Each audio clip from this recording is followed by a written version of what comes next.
right to vote, and then you mess it up with all the type of legislation, and then you have people who are officials, state and city officials, who have authorized and verified these people's right to vote, how dare we now then arrest them and then put the attention on them? No, the attention has to be placed on those at the top. The governor started this mess, and then the Attorney General is failing to require it to be a transparent process. As the Attorney General, what would I do?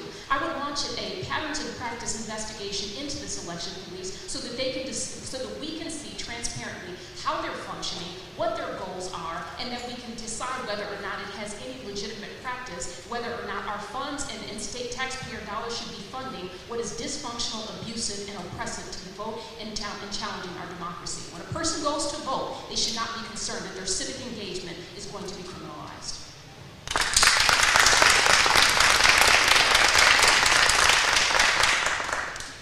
All right, so we just had another candidate who let us know that she was coming from another event. We're going to give you 1 minute to introduce yourself, and you can look at the young lady right here with the cards. She will let you know when you're up. And we have a candidate for State House District 39, Tiffany Hughes. Well, thank you so much. I apologize for my tardiness. As Russell mentioned, I'm coming from another event at the Hope Community Center in Apopka, in-house District 39. But my name is Tiffany Hughes. I'm a candidate for Florida House of Representatives, District 39. I'm a wife, I'm a mom, I'm a business owner, and I'm the daughter of 2 immigrant parents from the beautiful island of St. Vincent and the Grenadines. I like to say that my parents found the promise in America. Really watching them build their own businesses. My father's also a business owner and invest in their communities, taught me about building something from the ground up, starting with nothing and really thriving in your community. I serve as the past president, one of the past presidents, the 25th president of our Orange County branch, NAACP, the youngest to lead in the branch's 93-year history. So I'd like to say that I am taking a lot of business background and deep community engagement to Tallahassee. And I thank you all so much. I'm looking forward to sharing more about my platform this evening.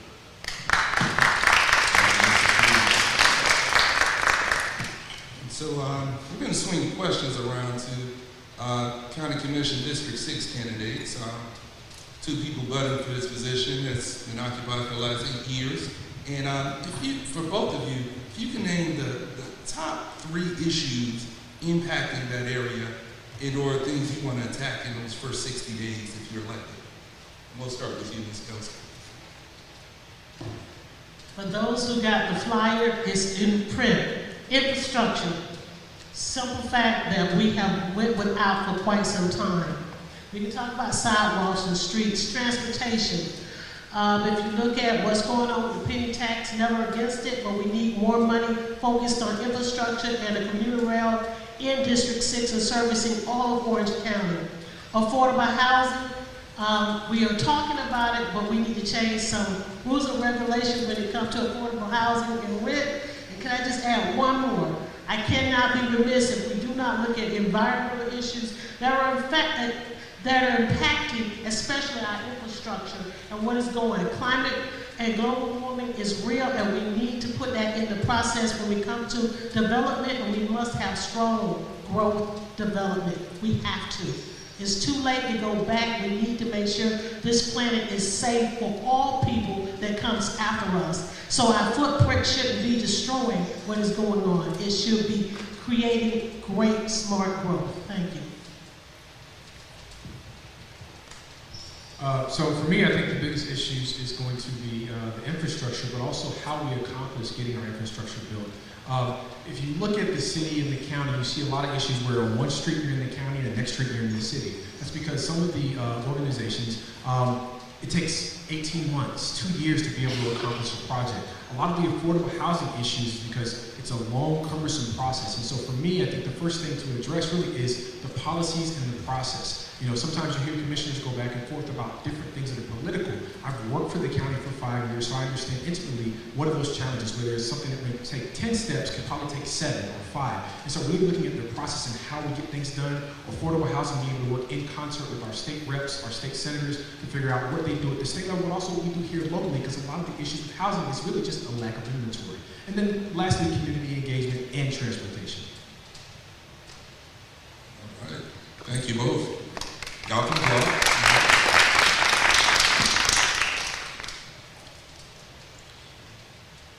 Colonel Winbush, questions for you. In your advertisement, your ads, you've talked about election integrity.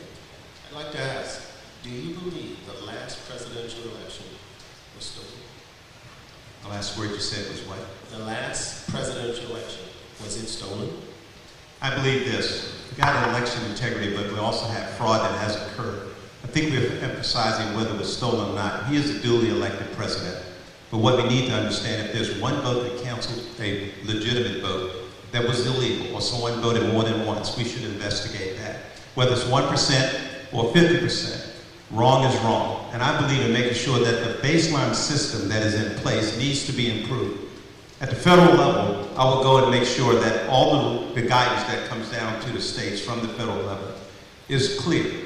Number one, we got the 10th Amendment. States' rights and the state's power should be at the states, not at the federal level.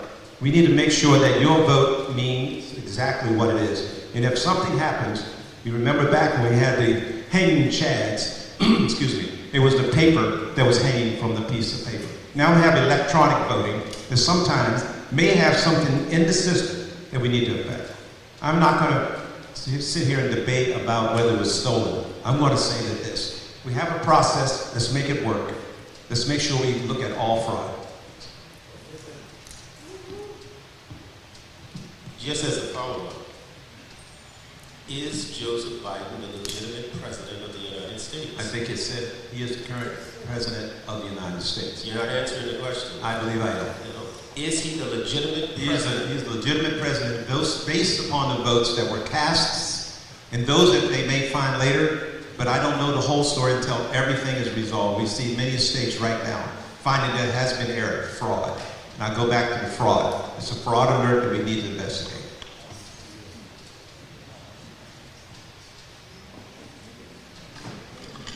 Colonel Winbush, you mentioned funding the police as one of your top priorities in your campaign. What are your thoughts on the January 6th insurrection and the select committee investigating it since Florida, the Sunshine State, leads the nation in Capitol riot arrests? When you look at those who have been incarcerated because of January 6th versus no one for 2.5 years for the rioting that occurred throughout the COVID epidemic, from state to state and even here in Florida. When you see a $150 million police department or a federal building burned down and no one is arrested or incarcerated, when you see the Walgreens and the CVS's and the mom and pop businesses that have been ransacked, it's still happening right now. There's January 6 people that have broken the law ought to be punished, but not to be incarcerated without due process. And I say this, if it's January 6th, it also need to be those who took away from the system. I know many of people in this community who have small businesses, and they were hurt by it. Even in my hometown where I grew up in Baltimore, I still see the pain and suffering. People work their butts off to get ahead, and yet people who live in that community take advantage of that community. It's not right. So I think we ought to focus on what we can do to make our country better.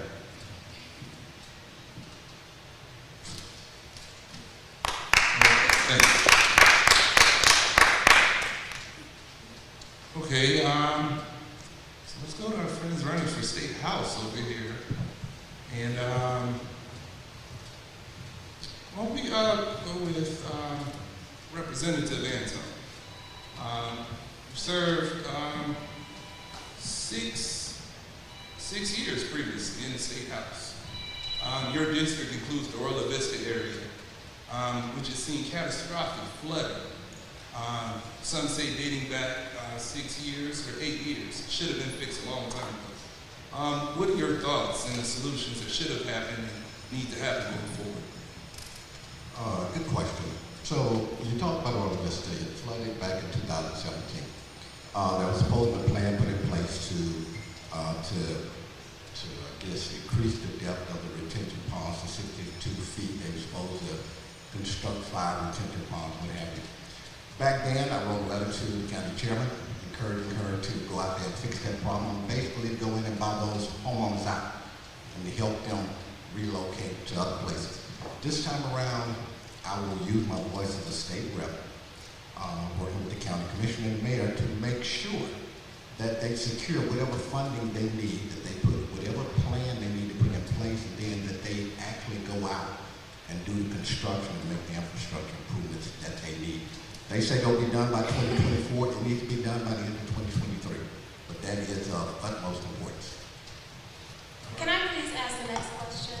For people who've lost absolutely everything in these communities, it will be too late for them.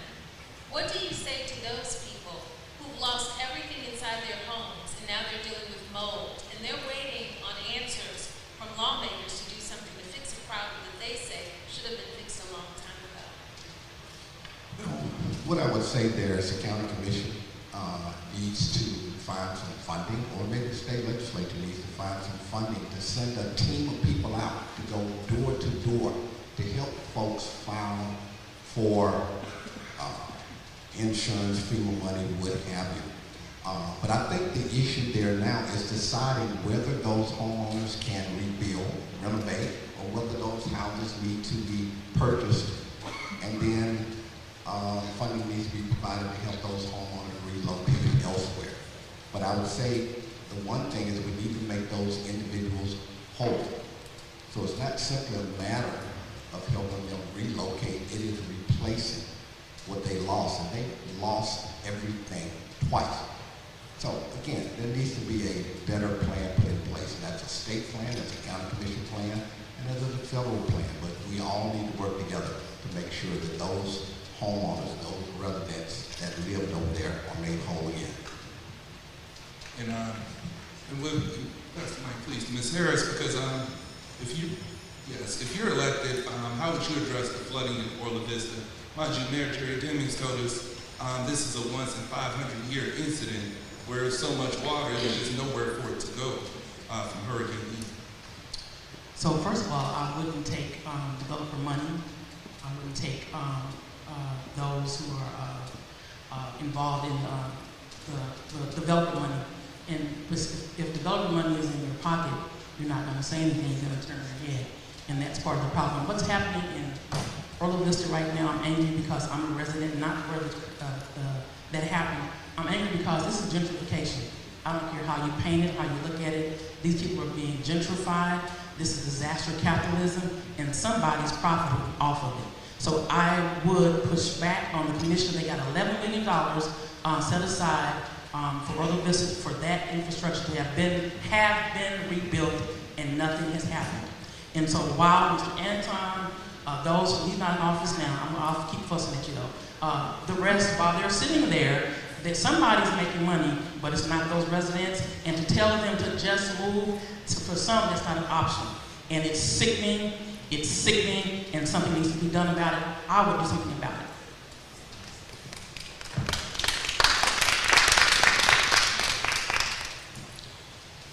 This question is for the candidates for District 40.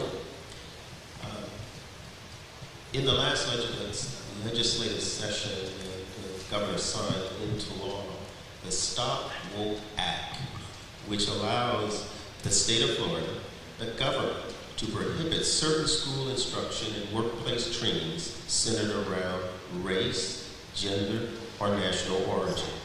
I'd like to know the reaction by either the candidate with regard to this. Thank you for that question. These culture wars and these acts that have to deal with the culture wars, quite honestly, are just a distraction.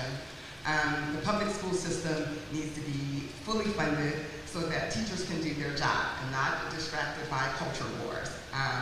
At the end of the day, I think the focus needs to be on the teachers, and the focus needs to be on the public education, and the focus needs to be on the school system. As it relates to the Stop Woke Act, I think it's part of the governor's racist agenda, quite honestly.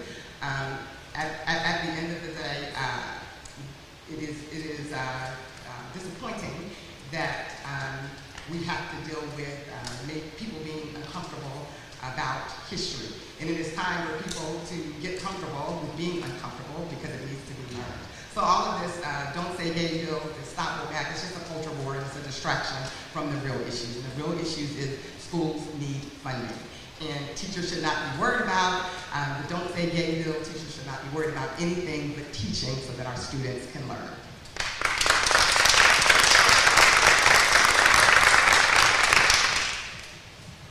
When it comes to bills and pieces of legislation like the Stop Woke Act, I think what we have to look at is we have to look at the entire issue from every aspect of the spectrum. And we have to make sure that we are addressing the critical issues that are involved in those types of legislation.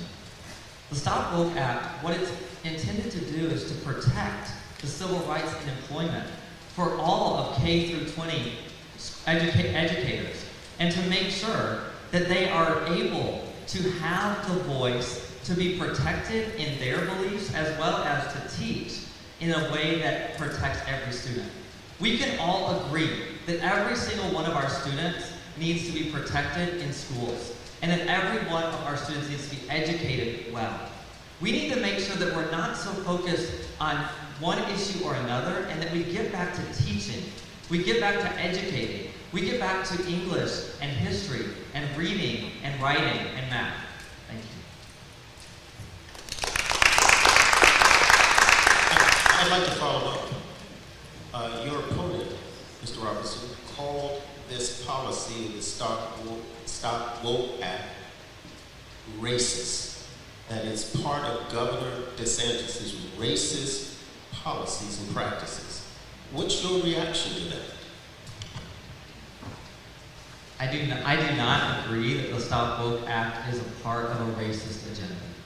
I believe that the Stop Woke Act and other legislation that is like it is intended to make sure that we are protecting all people across all of Floridians. And we are making sure that we have equal rights, equal opportunity for everyone. And that we are not highlighting one minority section over another minority section, but that we are focusing on the needs of our entire communities, our entire populace across the state.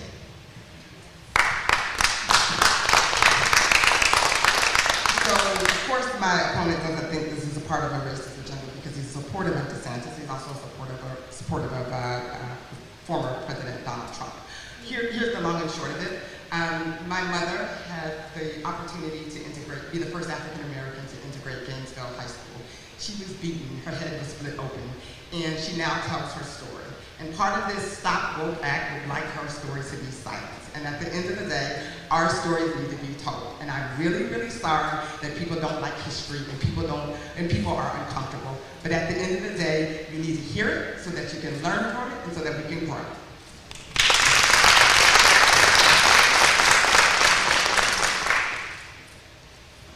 I'm going to go backwards just a bit because I asked a question of Bruce, and I did not ask a second question of you, Robin. And so for every candidate that gets a question, there has to be an additional question asked. So this question is of you, Robin.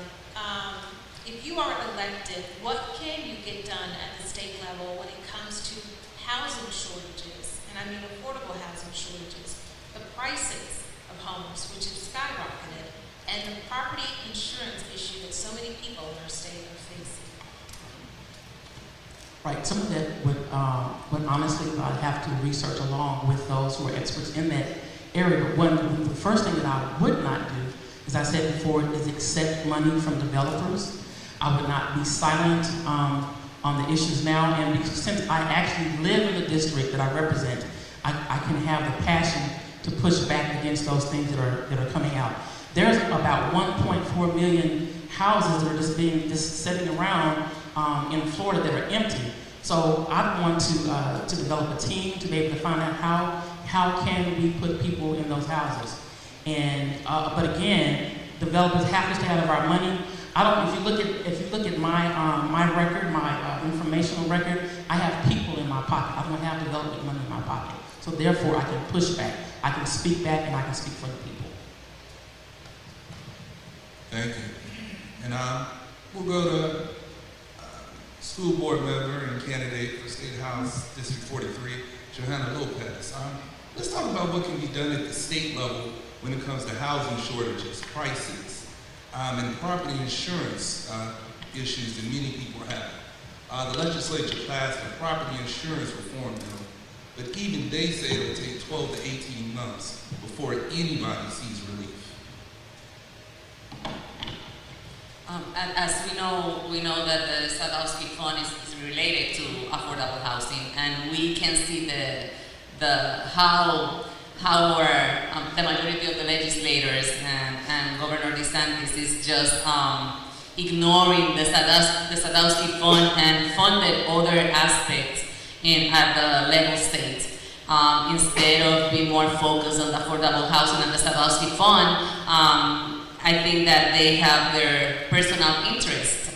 So I believe that we have to educate and mobilize our communities and educate them how the Sadowski Fund works. So they know they know what are the candidates that are not advocating for affordable housing. Affordable housing is something that is affecting not only our communities, our low-income community, but everybody in the state of Florida. The working families are affected. Everybody's affected. Not only the people that are buying houses, but also the people that are selling properties.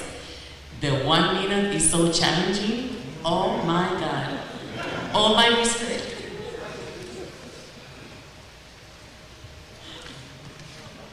The next question is for District 39, Tiffany Hughes.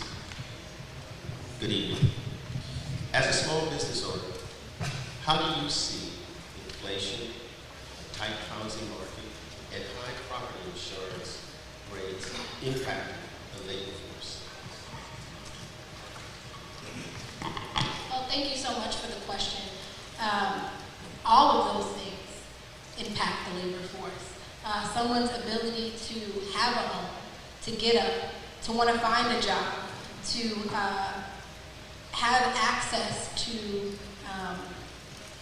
the transportation to get themselves to work, to have food on their plates, and really a mindset to want to work. We think about that with our children a lot, how they show up for school. So all of those things play a very large factor in someone's ability to have the gumption, for lack of better terms, to be able to pull themselves up, to get themselves to work. And part of our workforce shortage is going to be reaching out to our communities, incentivizing community members to come to work. One of those areas for me is in healthcare. I've never heard a small business owner say that they don't want to offer health insurance. What I do hear small business owners say is that they can't afford health insurance, to offer health insurance. And so that's an area I'm really looking forward to championing in the legislature to incentivize our community to work.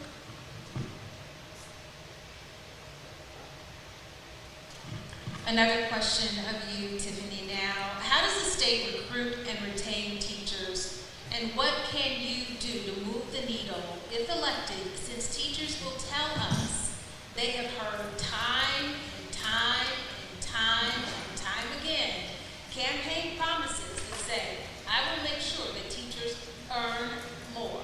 I can remember reporting teachers were very unhappy when it was proposed that they would get like a 25-cent raise. They said it was a slap in the face.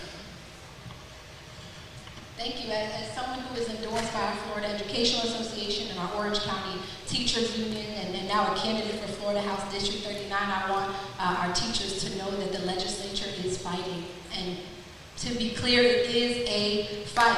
I think about the fact that I have a 2-year-old son, and I certainly want every parent to have every opportunity for their child to succeed.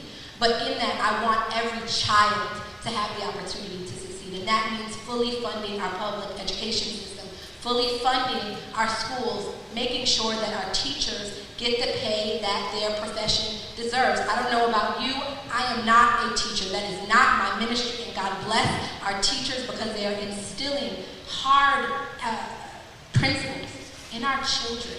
And we need to make sure that they are supported because our children are who will be the people sitting at this table many years from now, running for office and leading all of us. Thank you for that. We'll go to County Commissioner Maribel Gomez Cordero. Your district, you represent District 4, encompasses some of the fastest growing areas in the county, like Lake Nona. How do you balance the development and the growth and still care for those in the community who need help? Oh, not so easy. It's very difficult, but I have to say that every time that the developer comes to my office, I always negotiate in the best interest of the community, because that's what we are there for.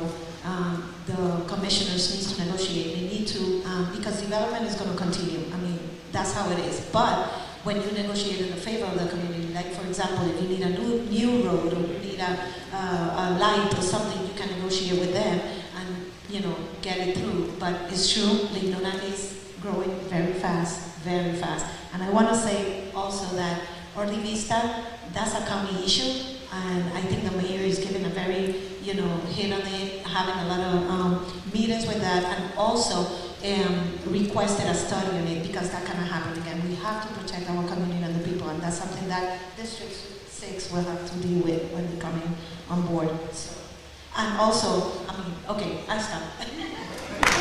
Thank you.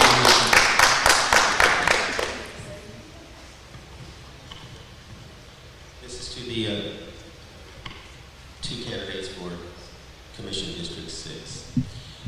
There are two initiatives on the ballot from Orange County. One is the one cent sales tax increase to fund transportation, and the other is a rent cap ordinance for 1 year. I'd like to know how the two opponents feel about those two issues. For the rental assistance, I think we should do everything that we can to help everyone who's struggling with housing.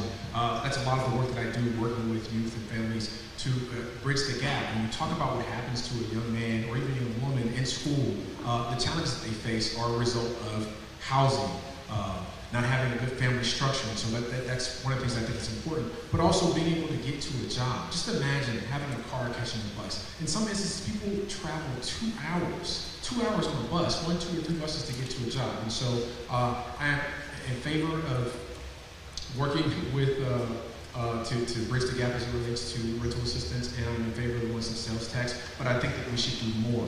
Remember, the rental ordinance only is just for 1 year, so really having an intensive conversation with the community about what we do. That means working with the state and the Sandusky Trust Fund, working with our Orange County Legislative Delegation to figure out what we do long term, not just what we do for them. Well, I just want to make sure I understand.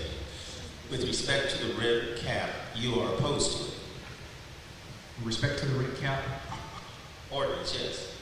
No, so I'm not in favor of the rent cap, no.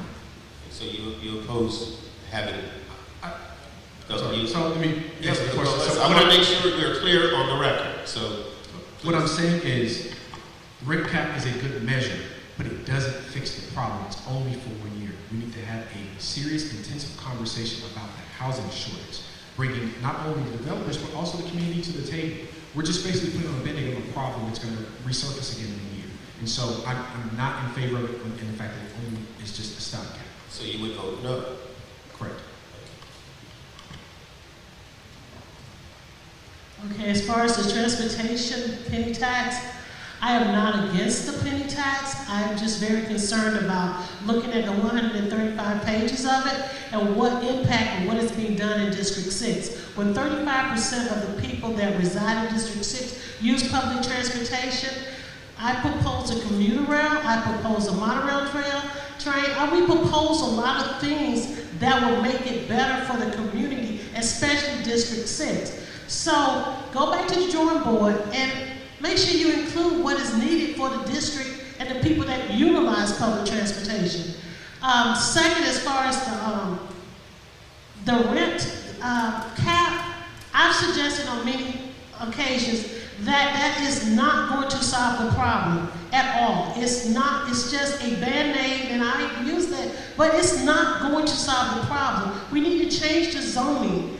First of all, allow tiny homes, modular homes, other type of homes in our community. So we can keep saying we're going to do this, but it's just sounds good and it's all about PR, and it's not helping the community. Thank you.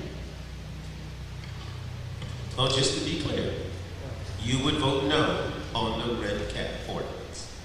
I'm currently voting no on it. Colonel Winbush, on your website, and I quote, "I oppose critical race theory, CRT. I will introduce legislation to deny federal funds to education institutions that promote CRT or teach that any individual is inherently racist, sexist, or oppressive." In your own words, what is critical race theory? First of all, in the 60s when I came up, civics as well as history was taught broadly and widely. Over the years, I've watched successively how they have deliberately taken knowledge out of the books. Booker T. Washington, W.E.B. Du Bois, Frederick Douglass, Sojourner Truth, even Bethune-Cookman. We're not teaching it. You have to go down into the annals to find out why is it that this information that has always been available is not left for the school teachers to already present. When I was teaching JROTC, and for 5 years, I got criticized by the teachers union because I was teaching information to my students that they ought to be teaching in the classroom. And we're not doing it now. And then introduce CRT and SEL as a stopgap or a Band-Aid to what should be. I say the teachers union needs to get their act together, go back, and let's present knowledge as it should have been, as it must be. CRT is not going to solve the problem. And I just want to be clear that CRT is not taught in any schools here in the state of Florida, K through 12. Do you have some I believe you're wrong because at the school board, they have also been bringing out a lot of books. In fact, I have one, not with me, I have it at home. It was brought up at a school union briefing, at the school union, and they found these books were being quietly slipped into the curriculum. I called out 2 books when I was up at Hagerty High School in Seminole County where I once taught. And why are we teaching this? Because it should have been already involved in the textbooks that were in place. And they said because we can't. Well, wait a minute, I know about 1619, I also know about the entire history of our nation. We need to stop trying to divide and start to come together. I am as black as anybody in this room who calls themselves a black American, but I understand the trials and tribulations which I cannot undo from the past, but I can go forward, making sure that any funds that come in, and I say get rid of the school board, the Department of Education, that funding that keeps that agency going ought to be down at the state level where it can be divided up equally and correctly so teachers can teach the proper education.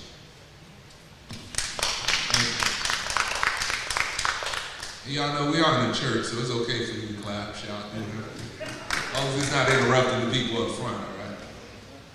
Amen. So we're going to jump back, and we're collecting questions, and we thank you all for them.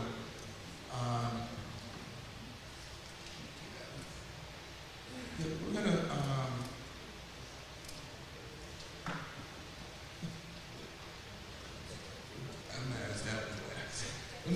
I'm going to jump back because somebody asked a great question about mental health. And we have one, and we want to go to Commissioner Gomez Cordero. You have a background in mental health and clinical therapy. What are your thoughts on its impacts on our homeless crisis that's widening in the housing shortage? Oh, that's heavy. I have to say that daily, my office deal with this, like 4 or 5 times families, people calling. I mean, the mental health situation has increased heavily. And that's why you can see, like, in almost every BCC, we are approving, like, funds for mental health support, evaluation, assessment, and services. We need to do more. It's not enough. It's everybody.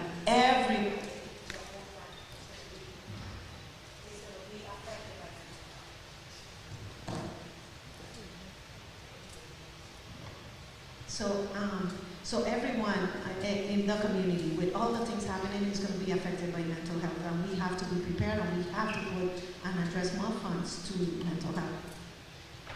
All right, thank you, Commissioner. This is a question for candidate Ayala. In mid-September, Governor DeSantis had a press conference where he talked about 50 immigrants who were flown from Texas to Martha's Vineyard. Since that flight, it's been learned that those 50 immigrants were asylum seekers from Venezuela. That the governor spent $615,000 for such a flight for individuals who were not found in the state of Florida. And yet there's not been an investigation by either the state legislature, Senate or House, by FDLE, by the Attorney General's office, or any state attorney's office, or any sheriff's office in the state of Florida when funds were utilized. Taxpayer funds were utilized for this endeavor by the governor. And then a few days later, another flight was flown and then expected to go to Delaware, to the home of the President of the United States. But the flight ended up in New Jersey with only a crew. That cost $900,000 over. So nearly $2 million has been spent by the governor. Where are the investigations? What's your view on that? Can I have more than 1 minute on this one? All right, so let's start here. The economic impact of it and the use, the fraudulent and the dangerous use of taxpayer money is a huge issue. We cannot say that we want to fix the economy and complain about the economy when we are doing things to destroy the economy. The other thing that I can speak of as a prosecutor, like this is beyond just the misuse of funds, which would be a civil asset. This is called human trafficking. If you understand the Florida statute in crime, when you take a person to another place and they have been goaded, frauded, or otherwise unwilling to do so, it is considered human trafficking. So the Attorney General and anyone else who is failing to investigate, that's called quid pro quo. That's called favors. That's called not doing your job. As the next Attorney General, I have not an ounce of problem, hesitation, in moving forward with an investigation, both criminally and civilly, to hold the governor accountable. I will do whatever it takes when the federal government gets involved to provide the information, the resources, and the access to the people in the state to assist in getting the facts and evidence to properly prosecute and litigate whatever is necessary.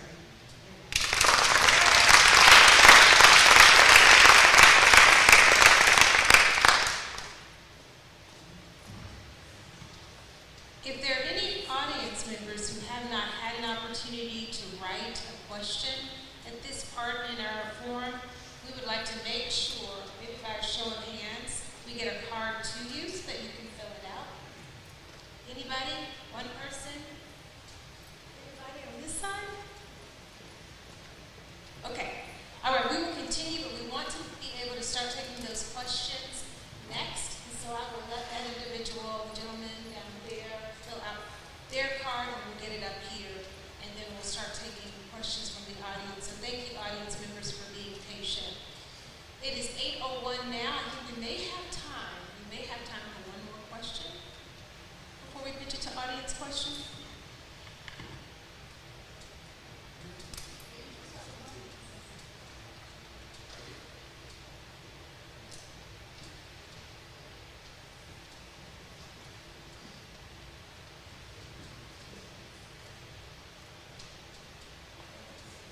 Yes, the timekeeper asked a good question. She said, will any of the audience questions be 2 minutes? And the answer is no.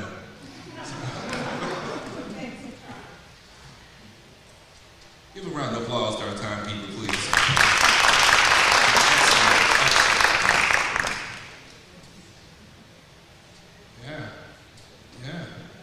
Yeah, let's start with the audience questions. I think I have a real good one right here. And we're going to come over to our State House candidates, and we'll start with Representative Anson. When will the state of Florida, like California and Massachusetts, outlaw the use of credit scores in calculating auto and home owner premiums? And what can be done about that?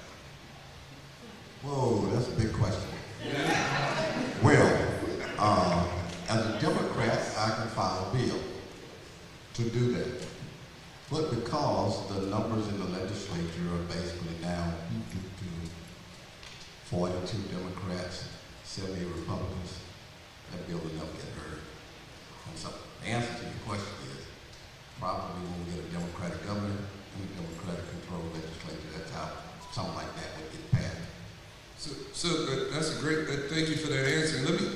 said that, we'll go over to Mr. Robertson. You're part of the Republican Party. So would you care to answer that question and engage with Representative Anton who's just informed us? Sure, could you give me the question one more time? Because it sounded pretty complex. Yes, it says, when will the state of Florida, like California and Massachusetts, outlaw the use of credit scores and calculating auto and homeowner premiums?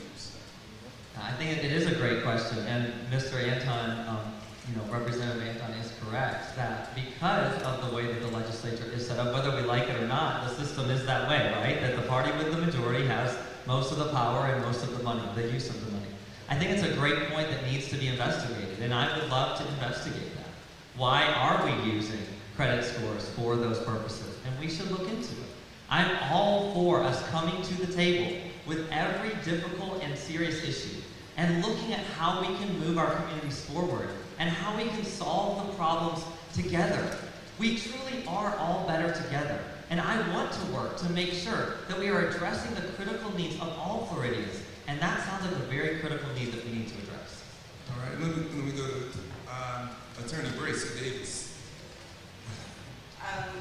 So the start of your question was when, and quite honestly, we don't ever know how session will end. So we don't know the when on any of the major issues that happen in the legislature.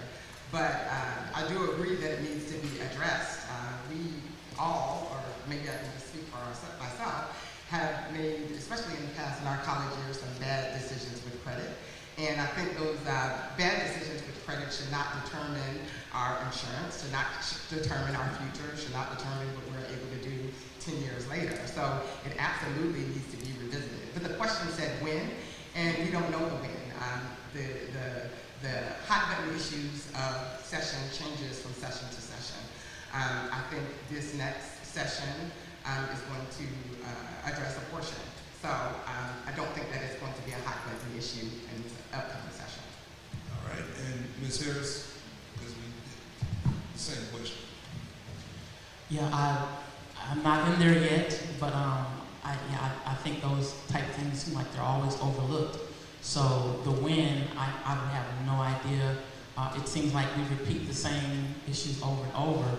And to kind of echo Ms. Bracy, I think that we should put into action emotionally where people should not be determined by their income or their worth or their value by their income, the credit score. So maybe even lining up legislation that would suffice that until we got to that point. Maybe that could be put into action first. And there's always community measures that we can do too, I think, to help our community as well. Thank you. And you had to go back. And let me go to something. When we talk about auto insurance, which is not your question, there were some changes made some years ago where auto insurance is not necessarily determined by your credit score, but it's determined by the number of auto burglaries and thefts in a 2,000 car radius. And so, no, it's not by zip code anymore. It's by a 2,000, 3,000 car house radius. And so what you find is that in the urban core, say like Pine Hills, Richmond Heights, Boston Shore, they pay $500 a year more than the people in Horizons West, Lake Nona, College Park, downtown Orlando. But so some changes have been made, but you asked about property insurance, right? And so that change has not been made for property insurance, but for auto insurance it has. Oh, the question was actually auto and homeowner insurance. You're right on the point. Well, thank you all for that.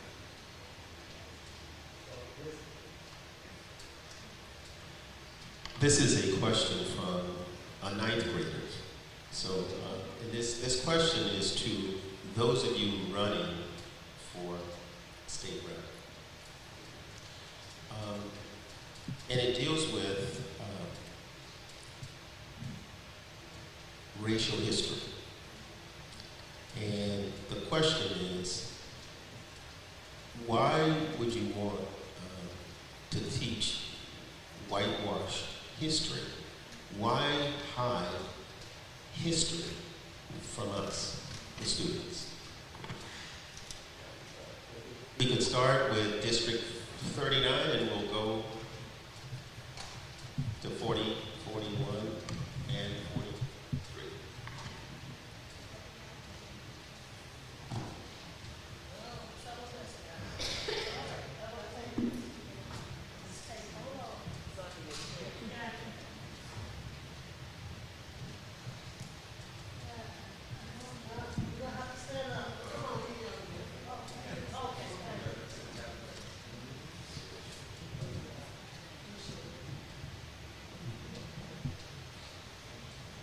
I think the long and short of the question is why hide history from students, ninth graders, high schoolers?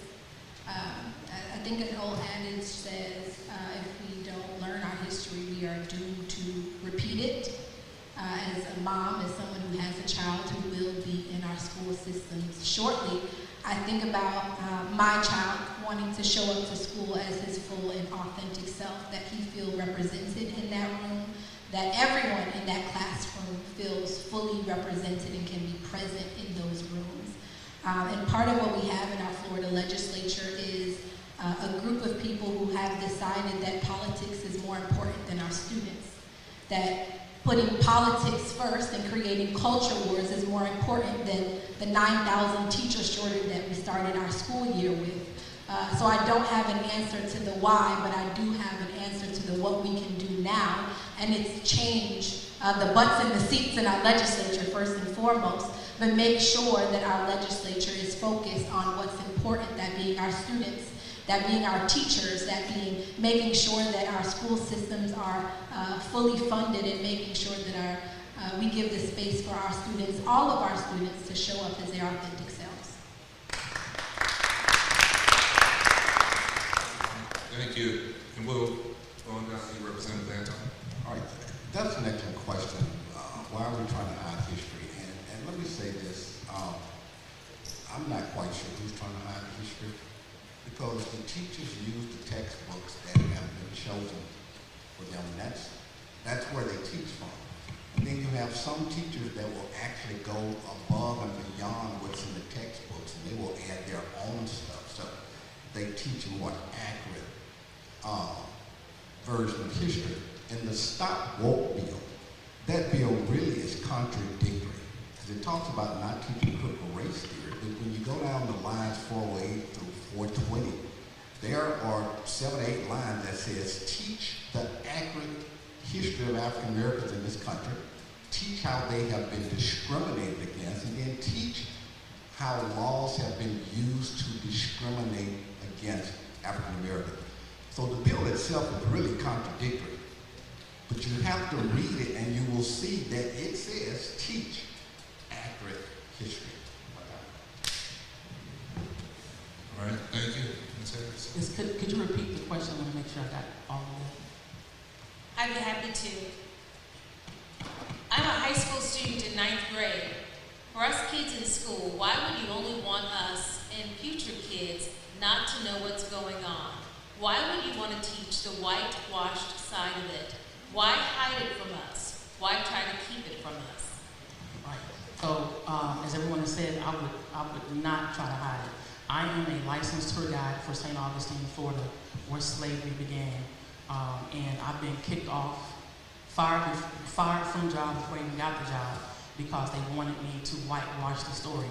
And we cannot whitewash the story. The reason why they want to whitewash it is because white supremacists, they don't want to be accountable and held accountable for the atrocities that was done to African Americans. So they don't want to pay reparations. They don't want to have reparatory justice to those of us, our ancestors who fought, died on this land. They want to cover up the sound of the blood of our people on this land. That's why they want to whitewash it. But I trust you. I promise you, folks like me, we will tell the history with or without a mic, without a platform. And baby, I don't know who asked that question, but you tell the story. Don't let anybody keep you from talking. You tell the story. You tell it, and if you get in trouble, tell your parents, I got you in trouble. But tell the story. Tell the story. I'm sorry, she said stop.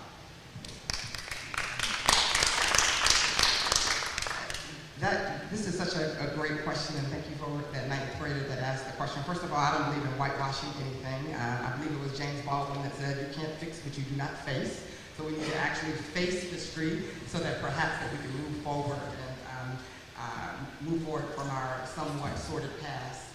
And going back to this conversation about CRT, I'm a graduate of the inaugural class of Vandy College of Law, and quite honestly, the very first time, one time to the left, that's my classmate Roberta in the house, the very first time I heard about CRT was in law school.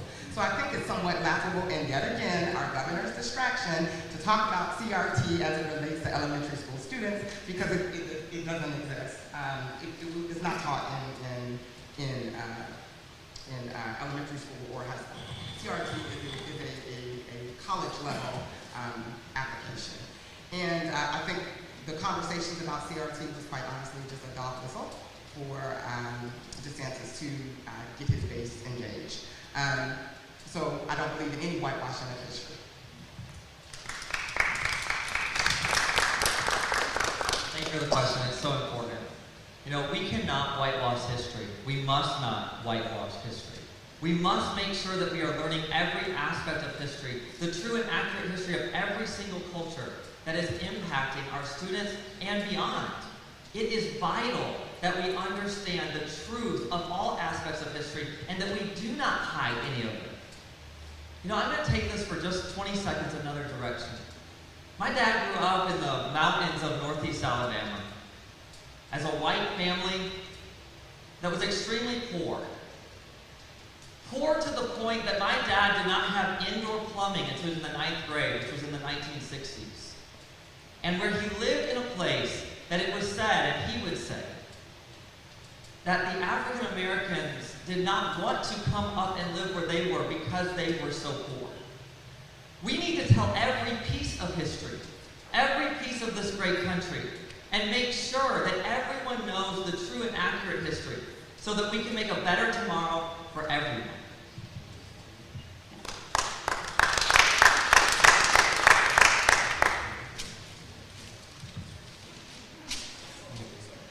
Congratulations for the student that asked the question. To the parental rights, we have that challenges in the school board, because we even have parents going to the school board saying, I want to take away the Ocoee massacre for our instruction. And we were very surprised, saying, no way, we have to learn about our ancestors, we have to learn about our history, and it's not fair for our students that they have to have this type of anxiety or fears of not having the right to learn about their history. And that's a good one. So I think that we have to be very aware of the parental rights, because even though we don't see certain aspects very literally, is attacking, is challenging our history, not only from our communities of color, but also from our LGBTQ plus community. People are buying books, and even parents that are not in our district has the right through this parental rights bill to complain and to advocate to get rid of topics that we have to learn.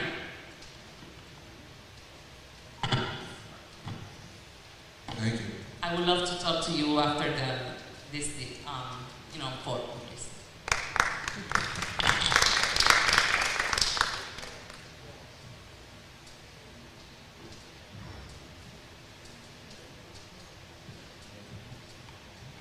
I like this one from someone in our audience. And again, this goes back to history. Give us one historical event that influenced your candidacy. One historical event that influenced your candidacy. We can start here. Civil rights movement. I grew up in Alabama, right in the heart of it.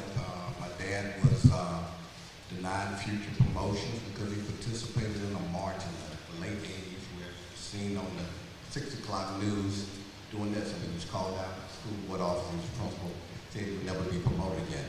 But I attended Tuskegee, which was rich in black history, Tuskegee Airmen, the Tuskegee Syphilis experiment, all sorts of things. And somewhere along the way I became crazy, and I was going to lead my own civil rights movement, but that really has me. And again, it's just trying to make sure that somebody's being a voice for the black community, much to my own detriment, but I'm just trying to look out for black folks. If we don't look out for our own self, nobody else will. And there's so many, I guess what comes to mind now, I'm thinking of Fannie Lou Hamer. So many moments of her, but I thought about, because I've had some things done to me medically, but I thought about when she woke up and she was sterilized. That's why I believe there's many areas of reproductive justice that I represent. But also I hear you now saying that the flag is drenched with our blood.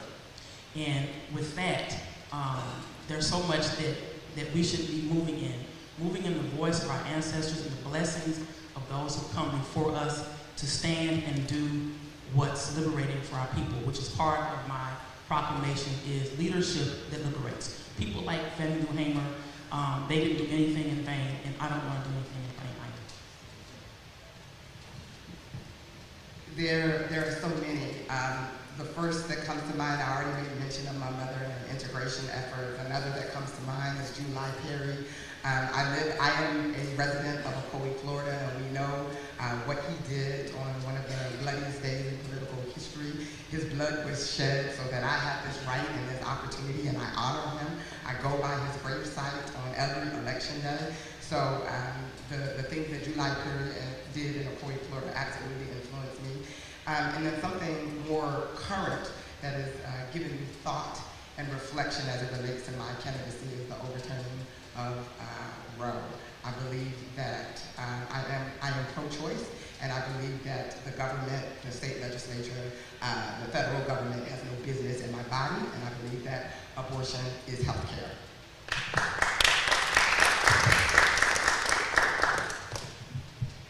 Like Ms. Fraser Davis said, when I moved to Ocoee, I remember really beginning to research so much about the Ocoee massacre, and how as an adult, just a couple of years ago, about 3 years ago when we moved into Ocoee, how it deeply impacted me. And it is something that even my wife and I, as we were canvassing the other day, were in the neighborhood where there is the historical marker in the back of the neighborhood. And we took a moment, like I have before, to take a moment and to remember what happened and the injustice that happened. As a child, my mom would tell you if she was here that one of the very impactful historical figures and moments for me was Martin Luther King Jr. And even as maybe a third grader, we had to do a project, and I did a project on Dr. King. And the many times that I have gone to Washington, D.C., I always make sure that I go to the Lincoln Memorial and I stand where he stood as he gave the I Have a Dream speech. Those are moments and those are events that have greatly impacted my life as a person and as a candidate.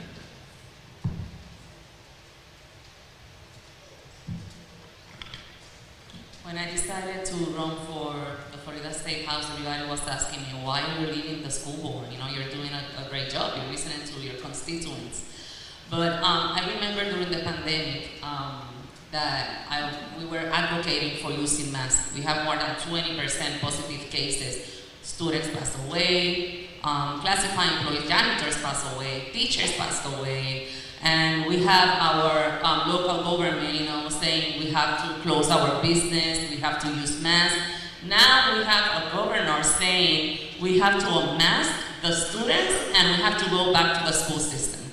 And in that specific time that I remember, I called the superintendent and I said, you know what, I think that I'm gonna be removed from my seat because I'm not gonna agree with him.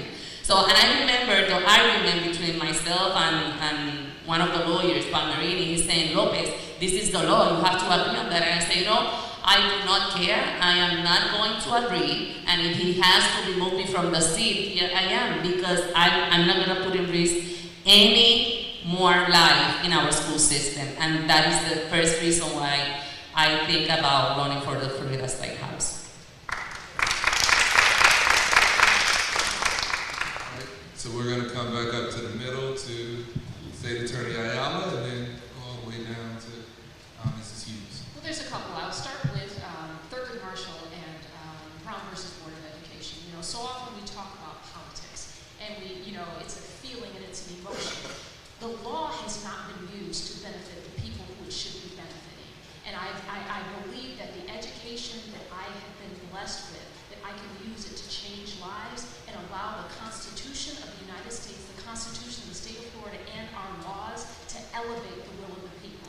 That would be the first part. Then the second part was in 2018. We all here in the state of Florida witnessed Amendment 4 being passed. And that is a moment in civil rights that changed the trajectory of justice for all of us. And it inspired me to know that our voting rights matter and that I would fight for that constitutional amendment because it has been ignored and pushed back by our Attorney General, just like so many other provisions. We need someone who is going to fight for our constitutional amendments and stand by the will of the people. That's what has inspired me.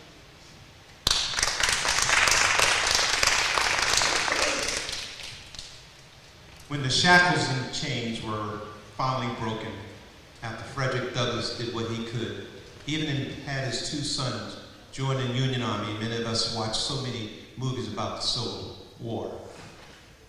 When I think about the fact that right after the Civil War, it took a couple of years later, we had over 20 blacks who were congressmen in our congressional and our U.S. Congress, and we had 2 that became U.S. senators. Para Mitchell was my college professor. I remember helping him get elected to U.S. Congress many years later in 1971 when I was at Morgan State. Actually, it was 1970. He inspired me. Him and Congressman Douglas were the 2 first to start the Congressional Black Caucus. It's really a shame today we've got blacks who, because of their political persuasion, can't even be members of the Congressional Black Caucus. That is a shame and a spit in the face of those who gave us the right to rise above our circumstances. I think we ought to look at history and learn from the good things and stop dwelling on the things that are hurtful. Because like Christ Jesus, we know where we're going, we need to work together to get there.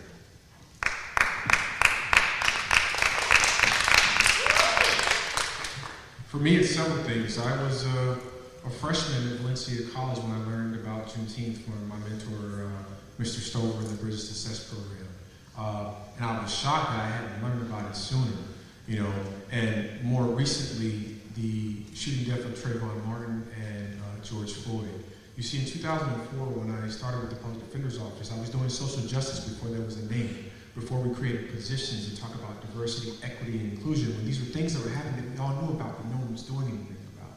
And so that shapes a lot of what I do as a mentor, but it also shapes what I do as a professional and a contract manager. You'd be surprised how many minority businesses don't know about a minority women-owned business certification, how to obtain a contract, that the contracts are there, what website to go to, how to go through the process, how to write a bid. And so those things shape me because education is important, but so is our life experiences, and just understanding that, we can disagree or agree about a lot of things, but we can accomplish a whole lot if we can work through those disagreements.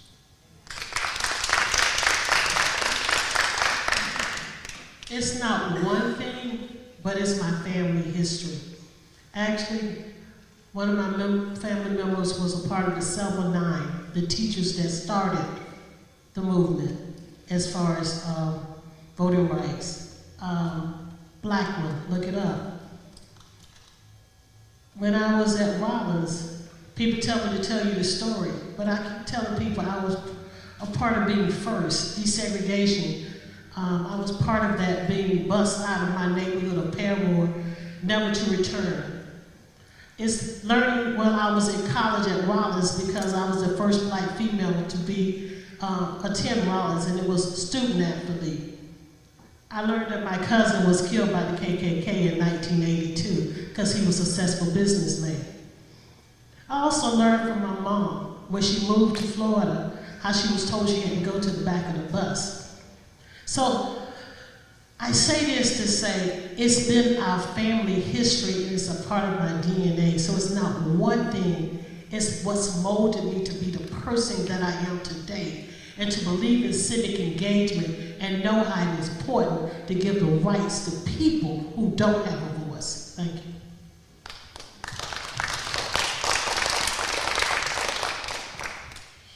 Thank you. So I was influenced by you all. I have to say that working with DCF for many years and working for the families, and then being a mental health therapist for more than 11 years, it was hitting me, my emotions and everything. And I said, you know what? I was very motivated by you all to be a voice and be a bridge for you and the government. And I have to say that I prayed and I said, you know, Lord, if it's your will, I will be there. And in 2018, I was, elected.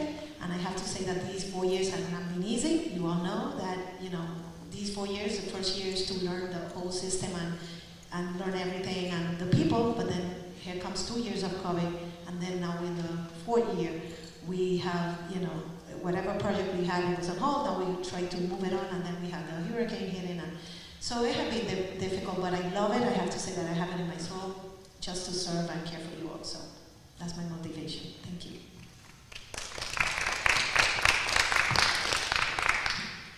I would say it was not one singular thing, but a culmination of a lot of small things. And moving back to Central Florida, I got really engaged with business. I got really engaged with our Orange County branch, NAACP. I ended up leading our branch. I did a political boot camp with the Congressional Black Caucus on the recommendation of Congresswoman Deming's office. And it's those little seeds that lead to big dreams. I remember speaking with Commissioner Siblin, and she said, Tiff, you're just one of those people who really just believe that you can, that your community can be better if you keep trying, if you keep pushing, if you keep pressing forward. And so in this opportunity to run for Florida House District 39, I decided to make a greater investment in my community, to decide that I was going to keep pushing and keep pressing and keep moving my community forward. And here we are, 8 months later, 19 days until Election Day. Make sure you vote. But we can change what our legislature looks like. We can change the priorities of our state if we keep trying.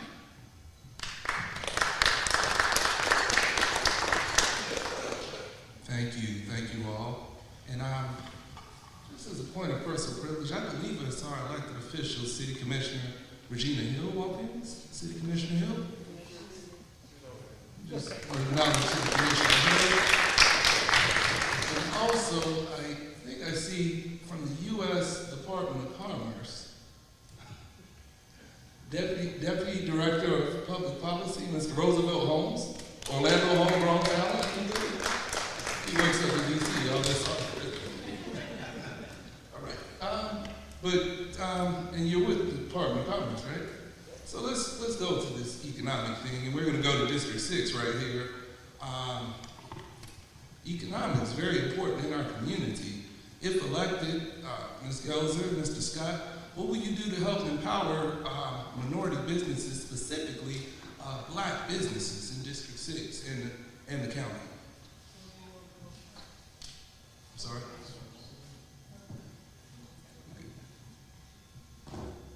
Well, I never tell people a lot of things about me, but I have an economics and mathematics background.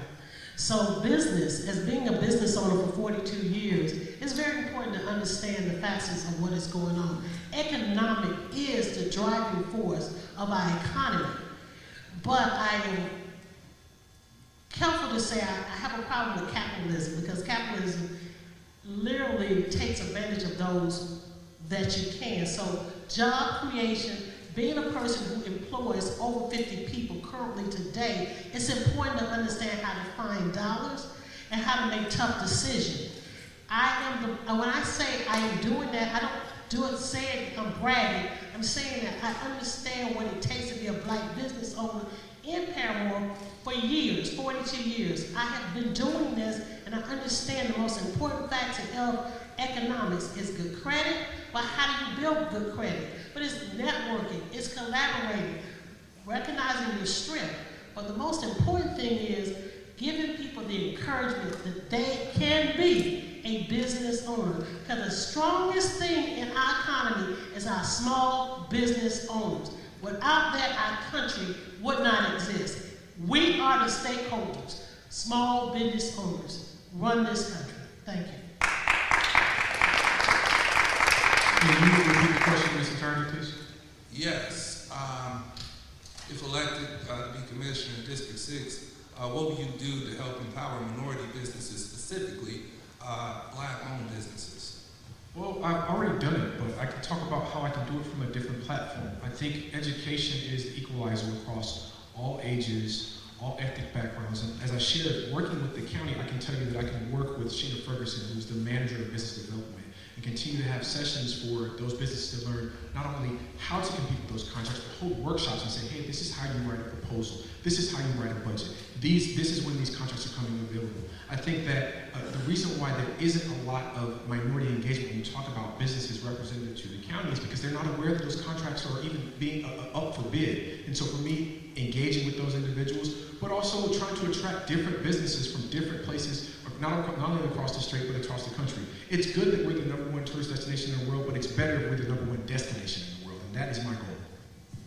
Thank you, Mr. Scott. And while we're on that, you two are aspiring to be commissioner. We're going to go to current sitting commissioner, Commissioner Gomez Cordero, with how are you currently empowering these minority businesses in District 4? Well, I have to say that's a very good question. And since day one of the initiatives that my district did was to open a small business, like I said, networking in Lake Nona. I started in Lake Nona, and it's because the Hispanic business in Lake Nona, small business, are in Lake Nona, and they didn't know. Well, there was a lot of question about how they could become vendors in the county, in the city, and in our CPS. So that networking that I do every month is to educate them, and I always bring somebody from the staff, from the city, from OCPS, or from the county to introduce them, to educate them, to train them in order for them to be certified. So these small businesses have been growing very fast, and they have been having some contract with the county, with the city, and with the OCPS. And saying that, I come from small business, and I am a small business owner as well. And I have to say that that's one of my priorities. And we need the small business. We need them, and that's, like the motor of the county. So that's true. So yeah, education and training. Thank you. Thank you. And while we're at it, Tammy's teaching me how to be a reporter. We're gonna, Ms. Hughes, you're a small business owner, Black business owner, right in the Paramore community. How do you see the inflation and the tight housing market and high property insurance rates impacting the labor force, your labor force in particular?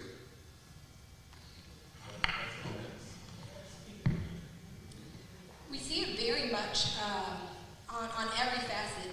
No matter where you are in business, there is a labor shortage. It's on our legislature to make sure, and the workforce development is going to be top of mind for the speaker in this upcoming legislative session, and making sure that dollars trickle down to our communities to help support our small business owners. Economic development is something that I'm very, very passionate about. As you mentioned, I've owned a staffing firm right up the street on Paramore for the last almost 7 years, and making sure that we are economically empowering our community. I have a slogan at my office that says that I'm feeding your homes, not your habits, making sure that we are putting monies into our community's pockets that feed our babies, that put food on your table, that get your rent paid and get your homeowner's insurance paid, and all of those things. So as a business owner, I am always keeping my a pulse on what are the needs of my employees, and certainly as a legislator, taking those needs with me to Tallahassee.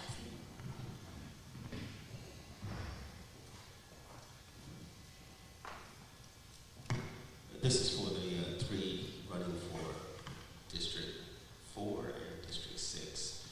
What is the top issue you will work with the mayor and other commissioners if you were elected? And in your case, Mr. Derrick, re-elected. Thank you. So, can you repeat that question?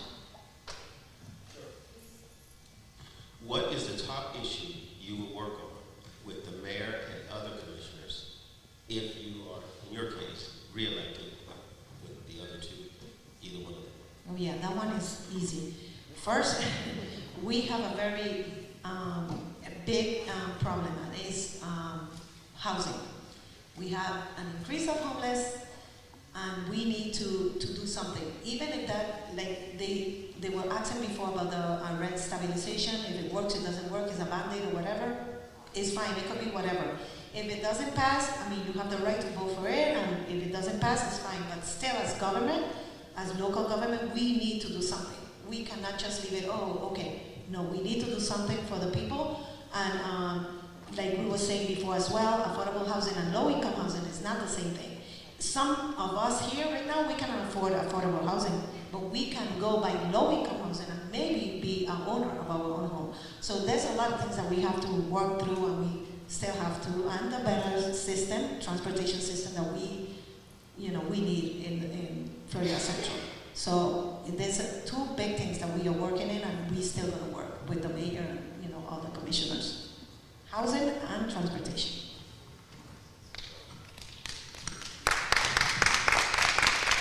Mr. Scott?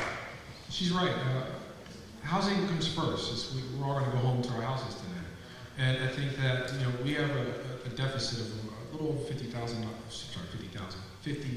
housing units. I think that we really need to intimately look at the issue to figure out what we do long term so that people can have a place to work and come home and enjoy what they work hard for.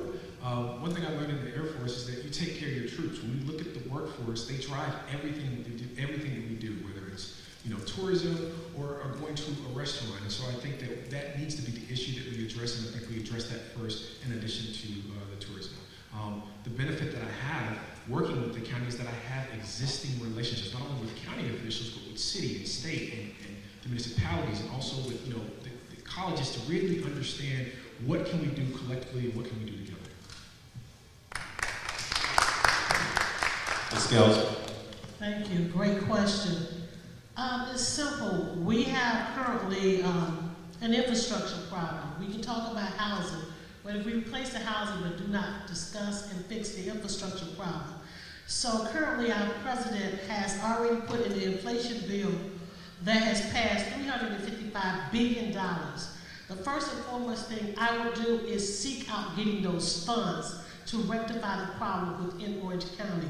I have a relationship with the federal government already receiving federal funds. I have a relationship with other organizations like UCF, Rollins College, even Orange County, of getting those dollars, because to rectify the problem, we need additional funds. Because our budget is $5.8 billion, but we're gonna need more money to take care of. We currently have an infrastructure problem, especially in District 6. We still have communities that are on septic tanks less than a mile from where we sit today. We have to fix our infrastructure, and we have to find additional funds, and we have to do something different than just depend on tax-based money. Let's go for the federal funds. All right.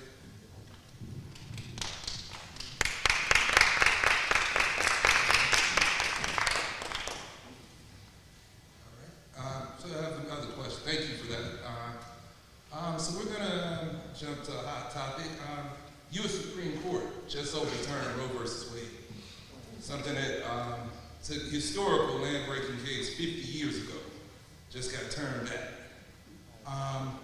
So we'll go with you, Colonel Wimbush. What is your stance on abortion and a woman's right to decide about reproductive rights? Let me first start with 1973. I was 22 years old when that ruling came down. First of all, the Supreme Court had no business, nor does the federal government have a business to get into the decision-making process that belongs to the states. The right of life starts with Almighty God. And whether it's 5 weeks, 15, or whatever number they eventually come to, the power of choice belongs not only to the mother and the father, but also to the righteous. And we have to believe that life, if the woman's life is at risk and the child's life, there may have to be a decision. But if the decision to take a child is just because of inconvenience, we're looking at the wrong aspect of what our faith and our belief in children. I look around right now, even though my opponent who's not here, his mother had a tough choice: abort or take him to full term. And how blessed is that when I stood next to him and looked into his eyes, saw the eye of God in him, that he was given an opportunity to be adopted and be raised up so he could stand before the public. I say to you, think about the voices who can't speak for themselves, and all of the mothers and fathers who are accountable and responsible to bring life. And we're going to go right next to you to State Attorney Ayala with the same question about not just what's your stance on it, but with the potential for Florida potentially to perhaps ban abortions in general as an Attorney General. It was your stance and thoughts on it. I 100% believe in women's choice. It's not our business what happens in hospital rooms. It has nothing to do with us. I'm a cancer survivor who was 24 hours from death, who was told I was pregnant in the moment I was about to start my chemotherapy. I miscarried, but if I would have had to make a different decision. And that's not up to the governor or any other person to decide. That would have been my decision and between me and my doctor. Now, we know that when the 15-week abortion ban had been declared unconstitutional in Leon County, within hours the Attorney General filed an injunction to have it overturned. As the Attorney General, I will withdraw that immediately, and the women will have their right to choose what is necessary for their health care. Now, I will close with this. When we're talking about the issue of abortion, it is an equal protection issue. And please pardon me if it is disrespectful in this place, but the reality is it's not about just a woman's body. If you want to legislate something, legislate the penis.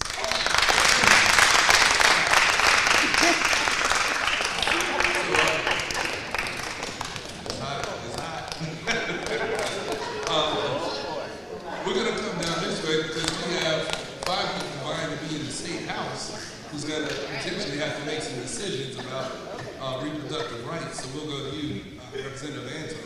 All right, first of all, I'm pro-choice. All right, so that's where I'm starting from.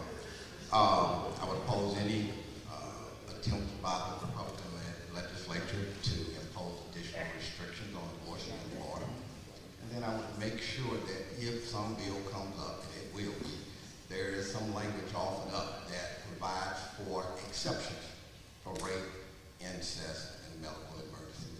And as a Democrat, that's probably the best that I can do. But I would certainly put up that fight.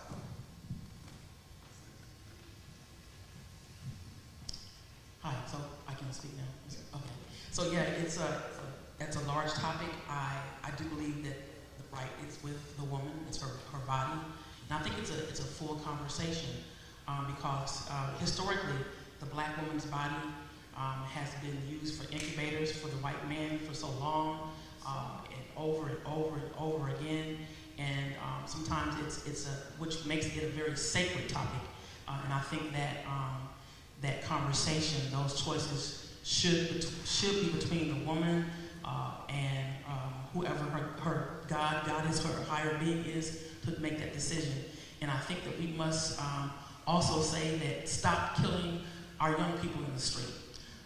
Stop killing our sons in the street. Stop killing our fathers in the street. So it's an intersectional conversation that I think that we have to have no matter what stance we take. Thank you. So I've already made mention of my position on abortion and me being pro-choice 3 times in this session today. The governor is already signaling that as soon as, if he is re-elected, as soon as session starts, because this is one of his hot-button issues. He already signaled that that is the case.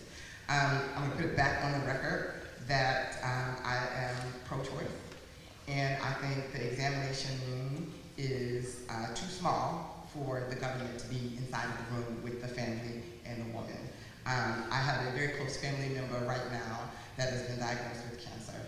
And in that diagnosis, the treatment of care that family member decided was discussed by the family member, was discussed by the family and the doctor, and there was nobody else a part of that conversation. So I think it's oxymoronic. I think it's a bad choice that the Supreme Court justices are involved in that conversation, that Governor DeSantis is involved in that conversation, and quite honestly, legislators are involved in that conversation.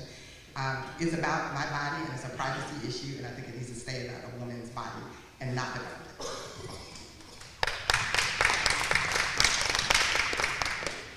As some of my colleagues here at the table have already mentioned, we need to acknowledge that the legislature already has the votes necessary, irregardless of the election that is about to happen, to further restrict abortion rights in the state of Florida. They have the votes if that is the direction of the legislature.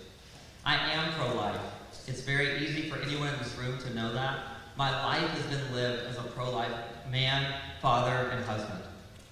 I believe that we should and we must support women and families in crisis and unintended pregnancies, and we need to do more than we've ever done before for them. I want to make sure that we are giving them every resource possible so that pregnancy is not seen as an obstacle to their future. But the question we should be asking, and I'm going to ask again tonight, which if you watched my Orlando Sentinel board review, you heard this question. When should human rights protection be extended to those in the womb? We all sit here tonight being advocates for human rights. Where is the human rights of the unborn? Thank you.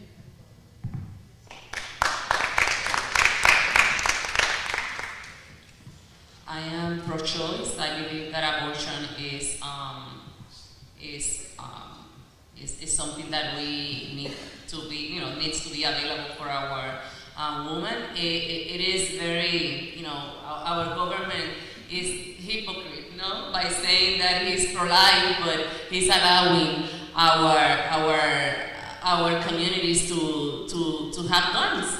So I don't know what it stands for. So criminalizing our women is not the way to help us. Criminalizing our women by not allowing them to choose, not even when they are victim of incest and rape. It is, again, for me, it's very hypocrisy. I also think that if he believes in his pro-life, why he's not allowing then the single woman to have benefits for affordable housing, benefits to go to a university, benefits to take care of their children. But even though he doesn't allow them to be successful, just punish them for being single and decided to have a kid instead of allowing them to make the right choice based on their needs. So I don't think that is the choice of the men to decide what we have to do with our bodies. It's our decision that we have to make what is better for us and what not a man. And last but not least, we'll go to Mrs. Hughes. So, reproductive health care and abortion access is a very personal issue for me. If you've ever been in a room with me, I have a 2-year-old son. His name's Legacy. I talk about it all the time. You usually see it. But what I don't talk about a lot is the year before I had Legacy, I had fibroid surgery. And many of our African American women in the room can identify with that. I had 10. I'm very small. But what that meant for me was the year that I got pregnant with Legacy, my pregnancy was high risk. And when you have a high-risk pregnancy, you have some very serious conversations with your doctors, with your family about what that means for you. And Legacy's here. As a Black woman, I am here to raise my amazing son, but that means this is personal. Abortion access, reproductive health care is life-saving health care. And that decision should not be up to Tallahassee. That decision is for a woman, her family, her doctors, and her faith, not politicians.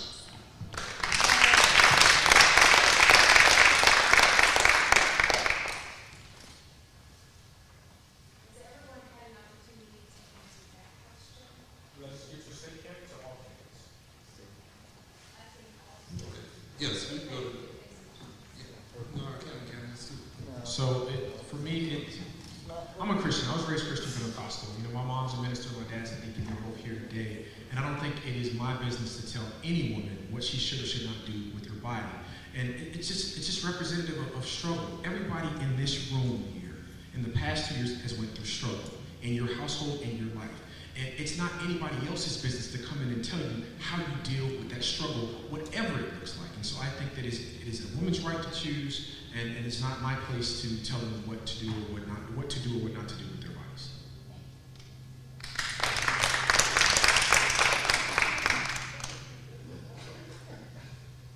Okay, I just want to say that I love people, I love family, and I believe in community.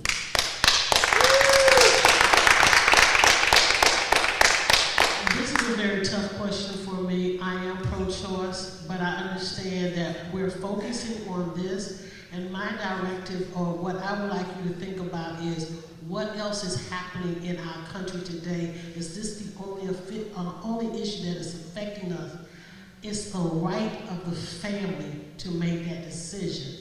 I've been in the room to make the decision with family members because they entrusted me with them making that decision. When I said I ran an HIV agency, I had to be in the room with people who had to make that decision if it was too late and they didn't have the necessary medication to stop the transfer of the virus entering into the fetus or the child at that particular time. It's very hard, so I say this, let's look at what is going on, and if we're focusing only on that, of course I'm pro-choice, but make sure we do not forget what's happening to our country and our people in this state. A lot of rights are being eroded. I am 16 years different in age with my sister.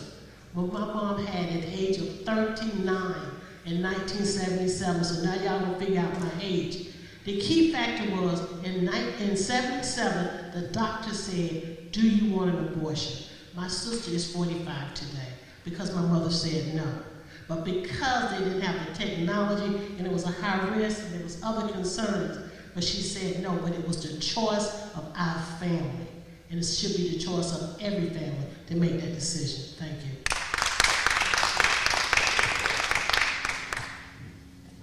I want to thank our audience for their questions tonight. We really appreciate each and every one of you taking the time to write your questions down.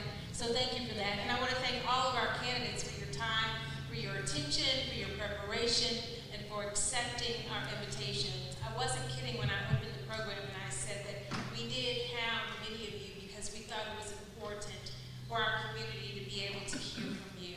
This is being streamed tonight, so many other people in our community will get an opportunity to hear from you, and some of the media was here as well, and we're happy about that. This is a part of our program where you get to speak directly to the voters. This is that 2-minute part of the program where we go right down the line. Each candidate gets to put your stamp on what you're all about so the voters know who you are and why they should vote for you. I'll let the gentleman decide who goes first.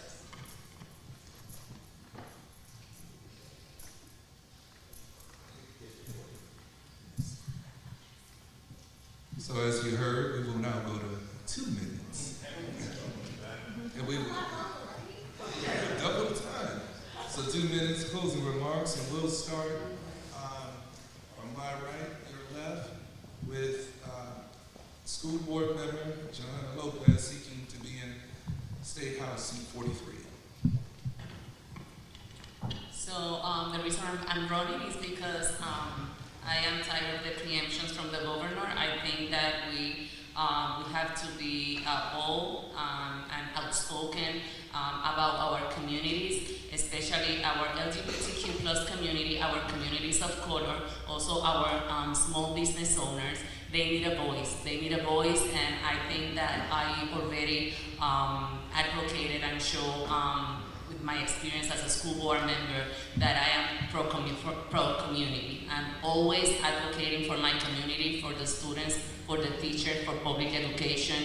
And when people see me, they see, you know, the only Latina at the school board.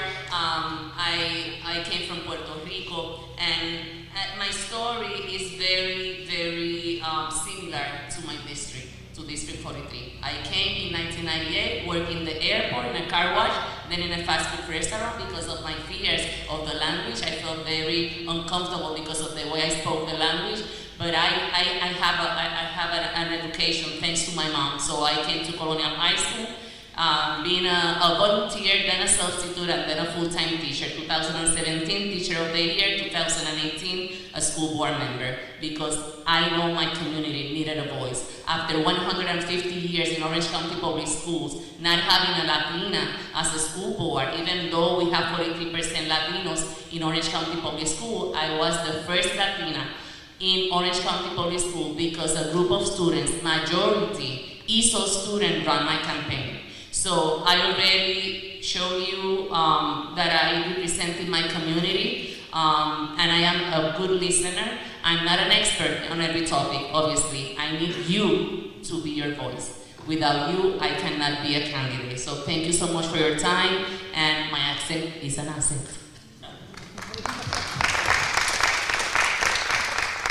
Mr. Robertson, seeking House seat 40. That's right. Again, my name is Nate Robertson. I am seeking the District 40 House seat. And for those of you in the room and those of you who are watching now or maybe watching it later on, I want to tell you that the reason that I am here and the reason that I am seeking this very important seat is because the residents of District 40 deserve more. They deserve representation with action. They deserve representation that can get funding back to this community, unlike my Democrat opponent and unlike the Democrats who have served this district for over 10 years. Whether we like it or not, the state system is set up that the party with the majority gets most of the money and most of the power. And the community of Pine Hill specifically has suffered because funding has not been funneled into the community. As I walk those streets, as I walk through Kensington, as I walk through Balboa, as I walk through all of the communities that are in Pine Hills, I hear people say to me over and over again, we feel invisible, we feel forgotten, we feel like no one cares about us. We feel like people talk bad about us and they tell us things will change, but nothing ever does. I am here not for myself. I don't care if you ever know my name. I'm here for my children, for your grandchildren. That District 40, the communities of Pine Hills, Ocoee, Lockhart, Rosemont, and College Park can have representation with action that changes the future for all of them. I'm also very proud to be able to sit here with the support, the full support and endorsement of the former Democrat candidate Melissa Myers for the same seat, because she believes that I am the best person that is in this race to represent the communities of District 40 and get more. We need more educational choice for parents. We need more small business development. We need more personal freedom, and we desperately need justice system reforms. Thank you again, Nate Robertson. You can go to my website, votenaterobertson.com. Let me start by saying the candidate that he is referring to, that he did get endorsed, was funded $40,000 from the Republican Party. So while he mentioned that she is a Democrat and then she's funded by the Republican Party. So, but listen, I am a Democrat, a card-carrying Democrat, a lifelong Democrat, a longtime Democrat. I am, if you can't tell, an African-American female. And the makeup of this district, while I know that state districts do not have minority access districts, the makeup of this district, it is majority African-American. And I represent the African-American community. Let's be very clear, I am pro-choice, I am pro-gun reform, and I am against this reverse Robin Hood, where we are taking money from the public school education and funding private schools and taking money from public schools education. I believe that public school education should be fully funded before we can talk anything about vouchers, anything about alternative money going to education, which my opponent feels that money immediately, one of his first bills he wants to file is money to go to private school education and taking money from public schools. And I'm an advocate for the exact opposite. Experience matters. Experience matters. I am a 9-year legislative appointee. I served as chair of the Florida Council on Arts and Culture, where $65 million has come through, grant money has come through this council. Just this past year, I was chair of the African American Historic Grant, where $70 million was appropriated. Money even for historic places like Shiloh Missionary Baptist Church came through my council, money for the Wells Museum. I have never missed a session in the last 10 years besides the COVID year. So I am, not to quote this generation, but I am not new to this. I am true to this. I know Tallahassee. I've been in Tallahassee. I know how to navigate in Tallahassee. I've gotten funding across the aisle prior to being an elected official. So I'm your candidate. I'm your choice. I am excited and with tippy-toe anticipation to represent you in Tallahassee. Just know that I will be an advocate for and champion issues such as the affordable housing shortage, women's rights, civil rights, employment, affordable health care, education, economic development, and equity. A vote for me is a vote for progress. Again, my name is LaVon Percy Davis, and I see the stop.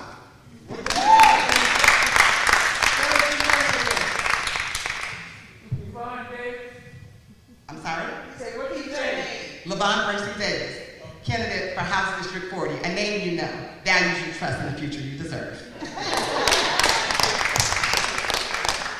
Hi everyone, my name is Robin Harris again, and the reason why I'm running, number one, I've been an activist and community organizer for years, fighting alongside on several social justice issues and matters, and at this point I want to take that advocacy to a different level, and that means by taking our concerns or concerns and putting them on paper, which means turning them into legislation. I'm not even preaching this to cut, okay. That I believe that legislation should be written from the experience and pen of the people versus just corporate decisions. And I'm ready to make that decision and stand for the people. Also, about a year ago, my brother passed away, one of my elder brothers, and while he was passing, I'm his baby sister, and he went in for what was a minor procedure. On his last week, he said, "Sis, I'm going to die. I'm not sure whether I'm being treated this way because I'm black, poor, or both. But I need you," and I can't say the words he said because we're in the church setting, but he said, "I need you to run, and I need you to run to win, so that we can change things and that everyone can get the proper health care that they deserve." So I do represent and I stand for health care justice. And so I want to take that activism, that passion that I have, and put it to the pen. Also last year, Mr. Anton told me to run for this seat. He thought that I would be the best person for this seat. And so I thought that I should let you guys know that that's what he said. And so, yes. And so why he jumped in, I have no idea, because he told me, because what he told me to do to Mr. Curdy, I plan to do to him at the polls. Remember my name, Robin Denise Harris, for the State District 41.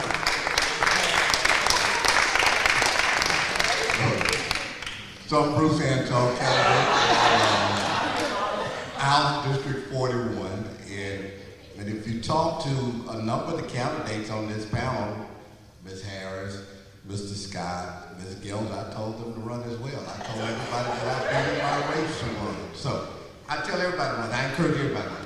But on a serious note, folks, I'm running because I'm qualified. I care about this community, and I just want to continue what I've done. I had to sit out for 2 years, and I'm back, and so I'm a career politician.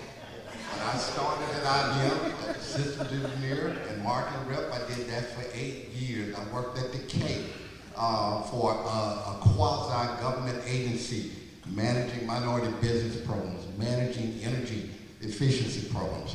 Again, I started a nonprofit, housing foster kids, 300 foster kids over 19 years, all right? I was Mayor Dyer's first chief of staff. I was his chief of staff when he was in the state senate for 8 years. Okay, I've served in the legislature for 12 years. I have the experience, I have the know-how, I have the knowledge.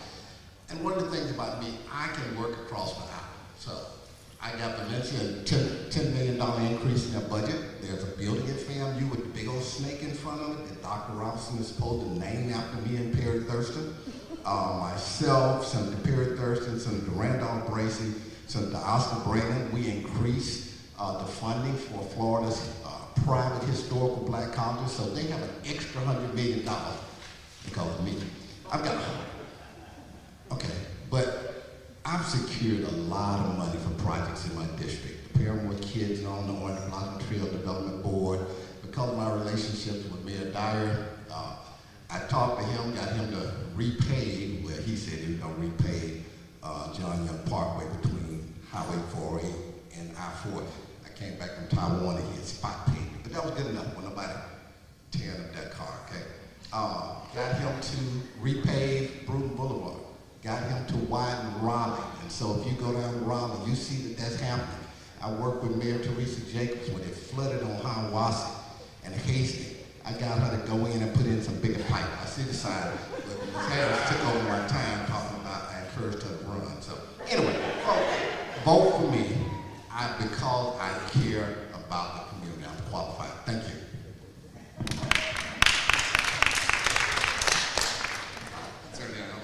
My name is Aramis Ayala. I am the Democratic nominee for Attorney General.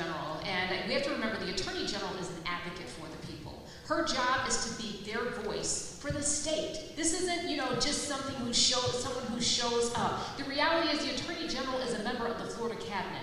And historically, we understand the Florida Cabinet was created to decentralize the power of the governor, which means that she should not be just doing everything he says, but fighting for the people. That's also the person who sits on the clemency board. The job of the Attorney General is to ensure our constitutional rights. And that just doesn't mean the ones that we can name as the Bill of Rights. It also means the one that the people have voted on, whether it's Amendment 4 to restore the voting rights, whether it's the minimum wage voting, whether it's marijuana, whatever it is, that is her job to lift up the voice of the people. And I'm completely prepared and ready to do that. It is the job of the Attorney General and what I will do to ensure public safety. When we talk about public safety, we have to include our communities as well as the schools and everyone else's. Gun violence impacts us, and we need someone who's going to understand it. Now, when we also talk about the other issues that are important, our right to privacy. Do you know that the Attorney General has the authority to help restore these majority-minority districts that were destroyed? That is a priority of mine. Finally, I will tell you about the economy. We talk on a level that is in the community very important, but the Attorney General sets the standard. When she turns a blind eye to the corporate mergers, when she turns a blind eye to how corporations are set up and diminishing the value of small businesses, that begins to trickle down. I'm ready to set up a labor unit in the Attorney General's office. I'm ready to take on corporations, destroy corporate greed, and truly be a voice for the people when it comes to public safety, when it comes to our constitutional rights, and when it comes to our economy. My name is Aramis Ayala. I am the Democratic nominee for Attorney General. I look forward to your support, and I look forward to winning and becoming your voice in the state of Florida.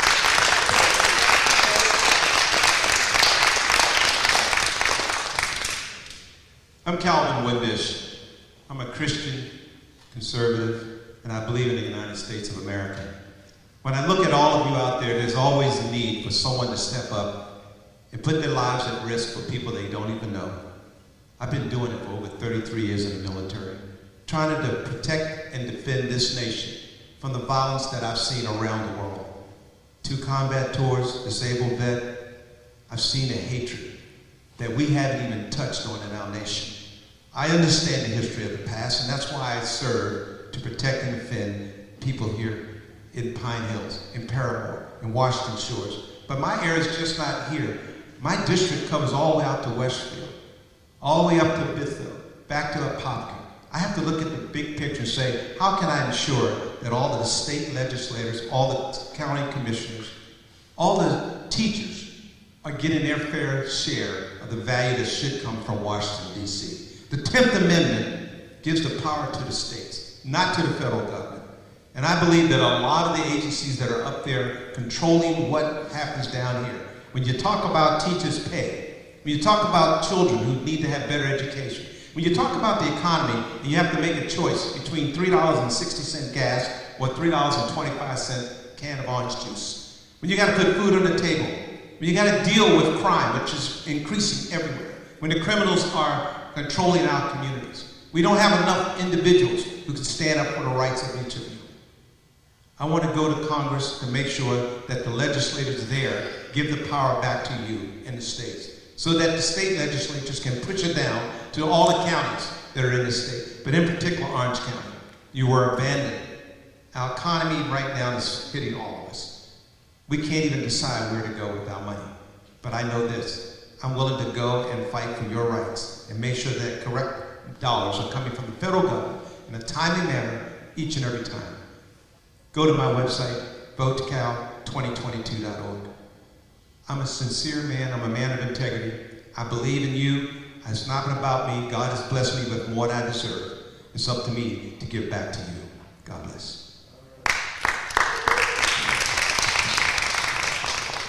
My name is Mike Scott. I am running for Orange County Commission for District 6, and I'm homegrown. You know, coming up, I had epilepsy, I had seizures. I really struggled. I was an ESC student, or at that time it was a specific learning disability, and so I struggled and I overcame all of those things through hard work and just having a good mom and a good dad who worked 2 jobs to get me to where I am today. Regardless of whether you support me or not, I am just one version, one example of what it means to be a good and productive and positive young black man. That is a fact. okay? I've spent the past 18 years working for youth and families to advocate for the challenges that many of us have faced at one time or another. But more important than that, I've worked for the county. I've accomplished things from a programmatic level to an operational level. And I can tell you names of managers and staff and people that I've worked with. So I know county government because I've been there. But I also understand the issues of what happens when families have barriers that they can't overcome and they're looking for someone to help them. I am fortunate enough to have the endorsement of both mayors, and if you may not like me, you voted for one of them, you know, talk with them. But aside from that, it's not a political endorsement, it's a work endorsement. Each one of the endorsements I have, they can say not one, but a few projects that we've worked on. For example, with the sheriff, now Mayor Demings, we've worked on his mentoring program with offering children successful outcomes. With Mayor Dyer, I've worked on his program, really President Obama's program, with My Brother's Keeper after the shooting death of Trayvon Martin.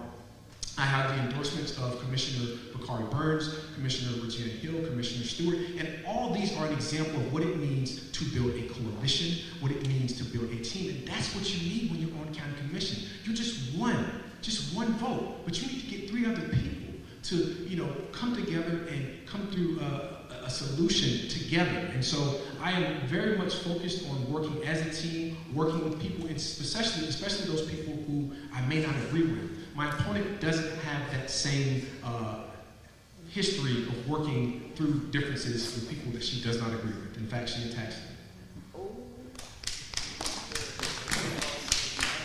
My name is Luana Gelser, and I'm the candidate for Orange County Commissioner, District 6. You know, I wasn't going to go there with you, Mike, and I'm not, because I have integrity. But people can do their research and know about you.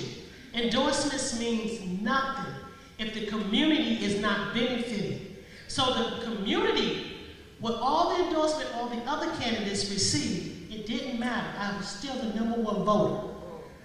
Because the people believe in the work I've been doing in the community, my passion. I stand for the voiceless for a reason, because they've been left behind. But I realize passion is important.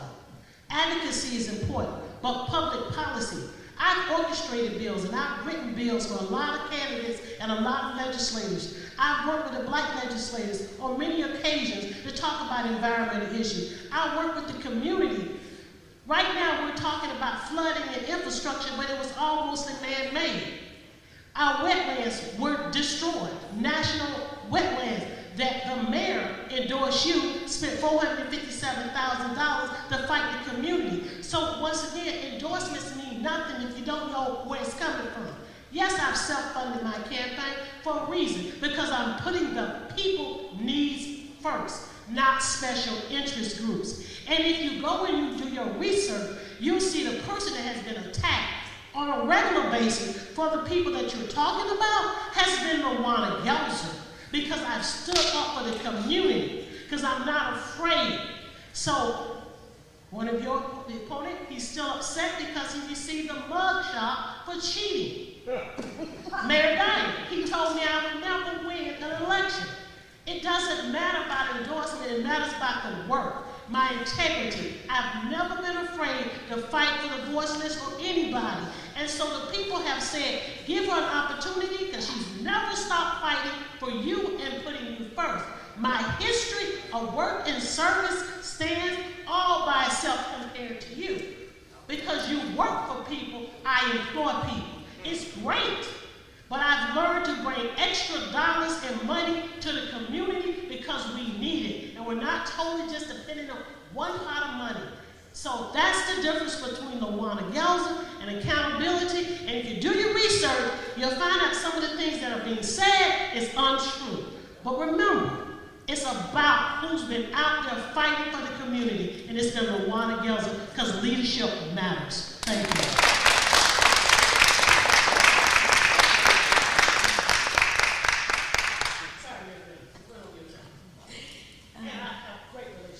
Thank you. Thank you for inviting me today. I am Maribel Gomez Cordero, Orange County Commissioner District 4 currently. And I want to say that County Commissioner is about serving the community. I do that. It's about serving the people. I do that. It's about getting results that matter to the residents of Orange County and District 4. and I do that. That's my priority, and I am you, I am community. Keep Maridal Gomez Cordero 4 more years. Thank you.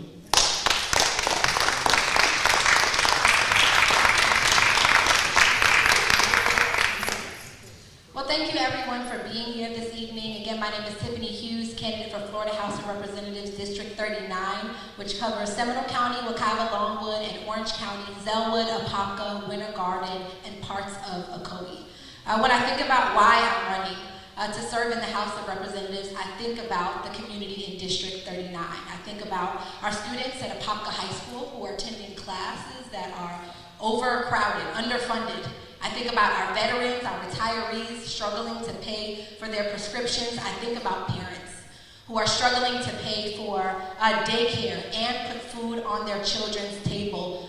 District 39, you deserve a representative who will put partisan politics aside and get things done in Tallahassee. So I ask that you remember this evening.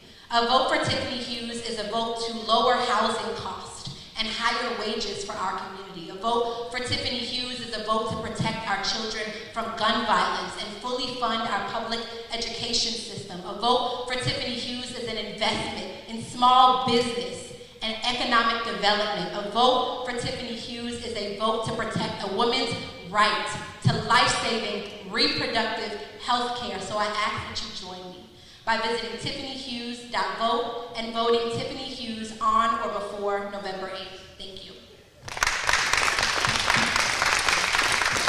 Ladies and gentlemen, please give a round of applause for our 11 candidates. We've heard from 11 candidates seeking 8 different seats, 7 women, 3 men. 4 men. 4 men, pardon me, yeah. 3 different parties. Federal candidates, statewide candidates, state single-member candidates, and county commission candidates. You've heard a wealth of knowledge, and this has all been reported. Let's give it up for Florida National News. I see them reporting live feeds.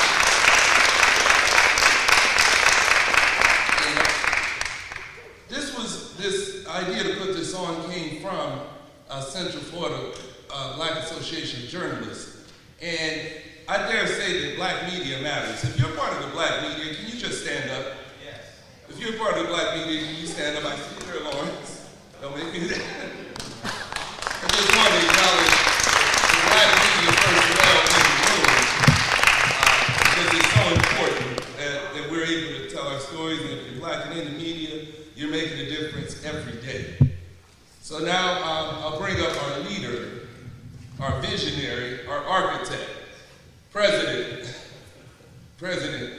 Tammy Fields. Please come.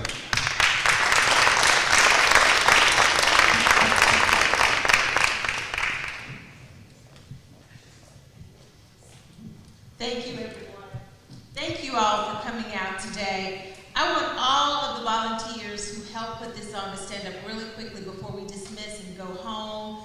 Everybody with Florida Voters League, everyone with Shiloh Baptist Church, everyone with Central Florida.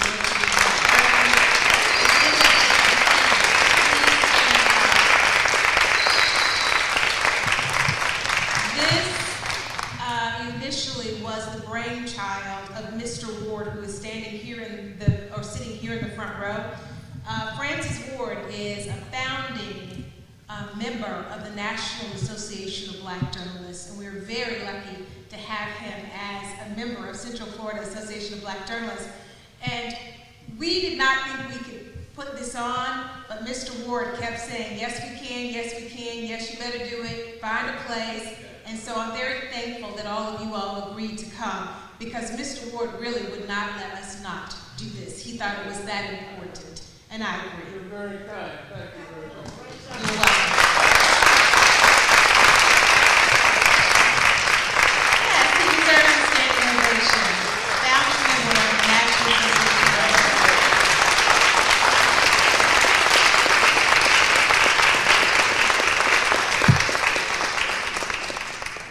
There are some 4,000 members of the National Association of Black Journalists, and Mr. Ward was with us in Las Vegas with 5 students from the University of Central Florida's NAACP chapter, so we really appreciate him. Thank you again, candidates. We really appreciate you and all of your time. Folks who are in the audience, don't forget the election is November the 8th. Be informed and vote.